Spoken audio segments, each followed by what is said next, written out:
Հայկական ու բուլղարական եռագույնները կողք կողքի, հայ երեխաներն էլ շարքում բուլղարական տարազներով դիմավորում են բարեկամ ժողովրդի ազգային տոնը մեր երկրում նշողներին։ Հյուրերի առաջին հանդիպումը նրանց հետ է, դաստակներին սպիտակ ու կարմիր թելերով հյուս են կապում, մաղթում առողջություն ու հաջողություն։ Հիմնականում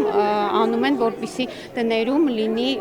հաջողություն եւ գցում են կամ կապում են ծառից առաջին իսկ արագիլը տեսնելիս։ Օսմանյան կայսրության լծից բարեկամ բուլղար ժողովուրդն ազատվեց 148 տարի առաջ այսօրը։ Սա ազատության ու պետականության օր է, որ խորհրդանշում է նաև սեփական ապագայի հետ կապված որոշումներն ինքնուրույն ընդունելու բուլղարացիների անսասան ձգտումը, ինչն ըստ մեր երկրում Բուլղարիայի դեսպանի արժեք է, որ այսօր էլ մնում է իրենց ազգային ինքնության եւ արտաքին քաղաքականության հիմքում։ Մեր երկու երկրները կապված են վաղեմի պատմամշակութային եւ հոգեվոր շղթաներով, ինչպես նաեւ փոխադարձ հարգանքի եւ բարեկամության ավանդույթներով։ Վստահ եմ, որ գոյություն ունի զգալի ներուժ բուլղարահայկական հարաբերությունները խորացնելու համար։ Երևանը եւս կարևորում է Սոֆիայի հետ երկխոսությունը, հարաբերությունների զարգացումը, ասում է Հայաստանի բարձր տեխնոլորտի փոխնախարարը։ Մենք պատրաստակամ ենք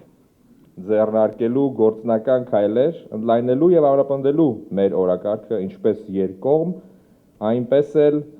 բազմակողմ հարթակներում։ Եվրամիությանն անդամագրվելու ճանապարհին Բուլղարիան կօգնի Հայաստանին, որպես միության անդամ պատրաստ են կիսվել իրենց փորձով, ինչպես նաև նպաստել Երևանի եվրաինտեգրմանը։